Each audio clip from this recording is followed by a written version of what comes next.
5. Moving on now, we're going to discuss how we met Bain's conclusions on being the best college teacher. Bain mentions, number one, that the best college teachers know their subject matter extremely well. This we did, in our opinion, a great job on. We engaged in copious amounts of hours of joint planning. We taught the class together. We researched together. We really became one with all the material we wanted to cover. We remembered our fundamental principles. We organized our concepts well. And we tried to simplify and clarify the information so that the students could really understand it. And that kind of leads right into Bain's second conclusion about being a great college teacher. Great college teachers prepare for their teaching sessions as serious intellectual endeavors. Quade and I kind of took on this project with probably too much seriousness. We really got into it and made a full lesson plan and went all out. And we were very detailed in nature and in our preparation, as he explained. So, yeah, I think we covered the second conclusion very well. Number 3 that Bain states as a successful characteristic for the best college teachers would be that they expect more from their students. And yes, this was a small class. It was only one class. It wasn't a semester. But we still expected our students to uphold their end of the bargain. They have to be attentive. They need to focus. They need to engage in what we're trying to do and try to really take in as much as they could. We didn't want to pile on too much information that they got lost, but we didn't want to take out enough that they didn't understand it. We made sure that they had a little bit of education prior to coming into it. That's why they're athletic training students, and that's why we expected a lot from them, because we have been in that position and we know what they're capable of or should be capable of. We also employed objectives that embody the kind of thinking and acting that is expected of life. So critical thinking, seeing a problem and addressing it the right way. Yeah. All right, and then Bain's fourth conclusion about a great college teacher is that they create a natural critical learning environment. Without a doubt, we aim for this through different learning styles and teaching styles, and I think we really hit our goal here.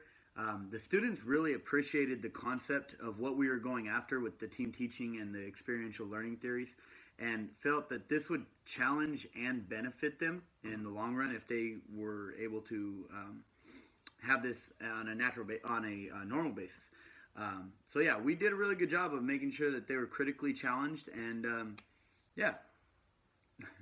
Number 5, Bain states, is that these professors treat their students fairly, which goes to say should be automatic. However, there's a lot of teachers out there that don't really see it like this. There's always favoritism, and we avoided that as much as we could. And it was very simple to do that because there's 2 of us engaging with a group of students. So there's not just me with them. There's both of us. There's a lot of collaboration. And it made it very simple for us, or very easy for us to treat everybody fairly. We wanted to reflect a strong trust in our students, and we wanted to maintain good openness so that they felt comfortable in approaching us, as well as we shared a couple of personal secrets for how we personally came to remember some of the material when we were learning it back in the day. Back in the day. All right.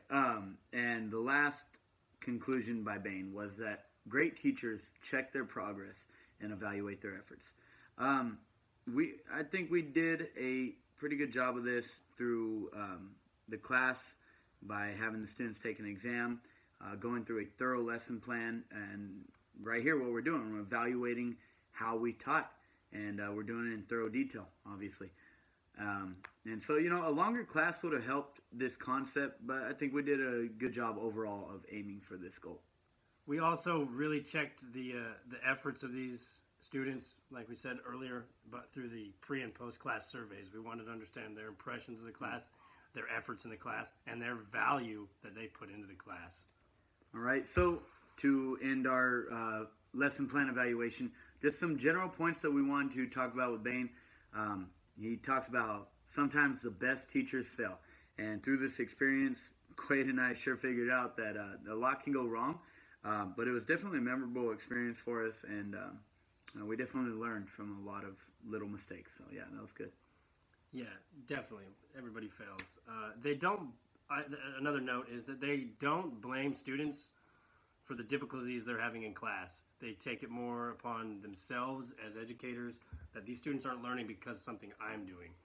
So we really took that approach and made sure that we got the information translated to these students as well as we could.